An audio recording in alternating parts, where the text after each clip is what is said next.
J'ai dit, tu vois, ici, c'est le EU, c'est le point.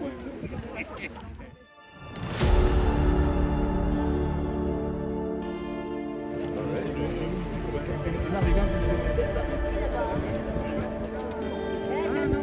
Putain, arrête de Non seul. T'as raison, quand on est à la bourre, il vaut mieux attaquer soi-même. Comme ça évite de se redonner.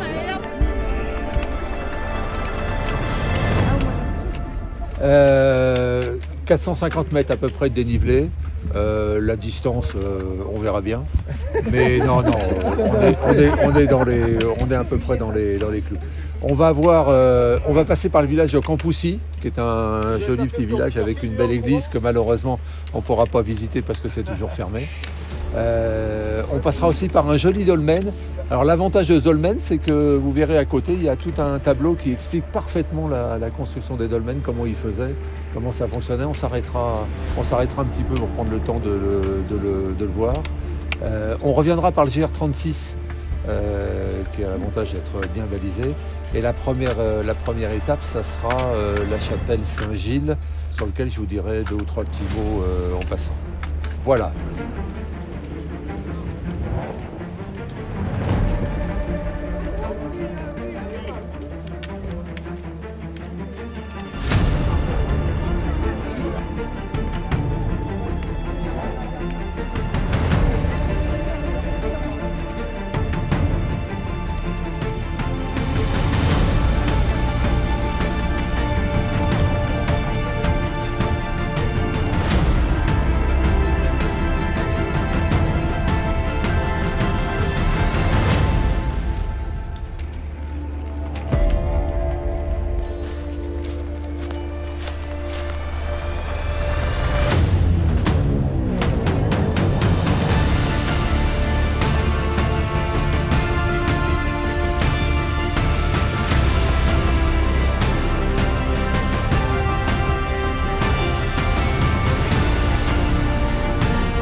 Chapelle Saint-Michel, donc une chapelle pré-romane, elle date du Xe siècle. Sa particularité, c'est qu'elle a deux nefs, une qui va se terminer par une abside trapézoïdale et l'autre par une abside dite en cul de four, c'est-à-dire bien arrondie. Je pense que c'est ouvert, on va pouvoir aller voir dedans. Surtout, elle a une grande particularité, c'est qu'à l'intérieur, vous allez voir des arcs. Ce qu'on appelle des arcs outrepassés, qui sont des arcs qui ont la forme d'une serrure. Et en fait, vous en voyez un en voilà, mais vous en verrez d'autres à l'intérieur. Alors, en fait, ça vient d'un style architectural particulier, qui est l'architecture mozarabe, c'est-à-dire c'est un mélange d'architecture chrétienne et islamiste, assez fréquent, notamment en Espagne entre le 8e et le 11e. Vous savez que l'Espagne était à l'époque occupée en grande partie par les Arabes. Et donc, ça montre aussi qu'en 3 siècles,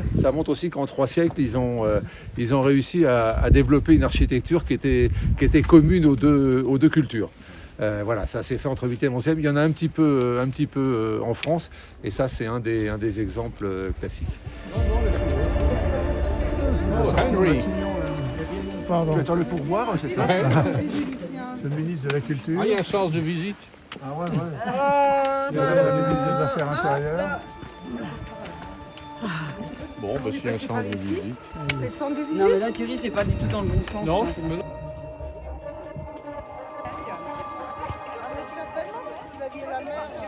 Ah ouais, c'était vraiment chouette. Je dis...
attention parce qu'elles ont des bons.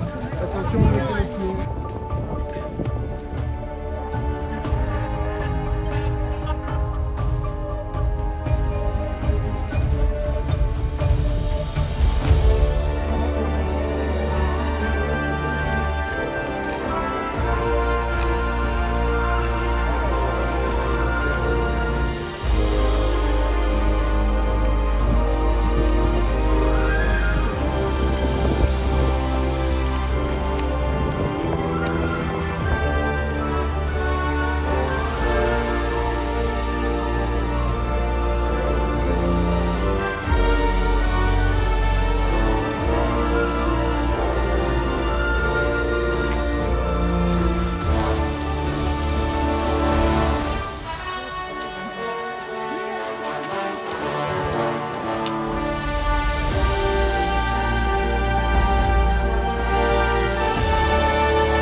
C'est pas du calcaire.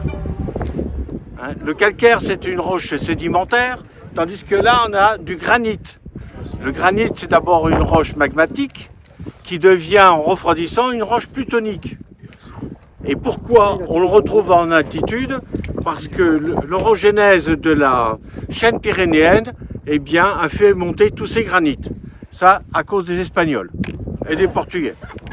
Et toc, c'est-à-dire ces petites fissures qui, avec le gel, le dégel, eh bien tout ça, ça part en sable. C'est ce qu'on appelle l'arénisation. C'est pour ça que sur la piste tout à l'heure, vous aviez plein de sable. Et là, vous avez une fissure sur le côté droit du rocher. L'eau petit à petit s'infiltre et le rocher se délite en écailles. C'est vraiment surprenant. On voit le rocher qui petit à petit s'écaille et se transforme en sable. Ça Et pourquoi? L'écaillisation. Non, l'arénisation. Ça, c'est le poissonnier, ça. Et donc, Arénisation.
Mais c'est quoi ces réseaux sociaux là?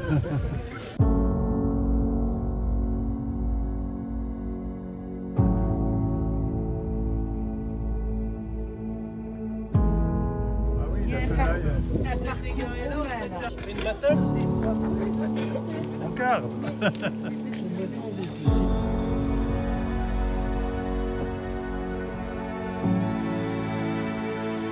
Une manif ou quoi? Devant pour faire le film.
Josette trouvait que derrière elle voyait plus personne, donc elle a sifflé. Ah bon, Mais c'est fini, elle fera plus de rando. Josette.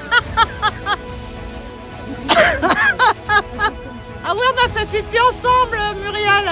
Ça me dérange pas. On a partagé les petits oiseaux.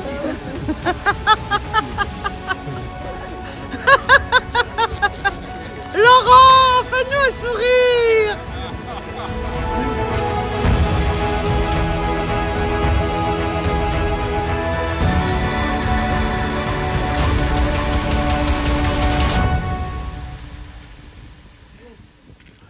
On va remercier donc Didier et Marie-Claire et Laura pour sa géologie. Voilà. Voilà, belle rando, peu de vent, mais ça a été. Voilà. Tout le monde s'est amusé, ça va.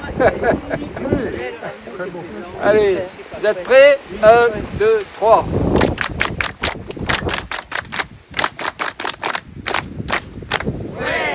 1, 2, 3.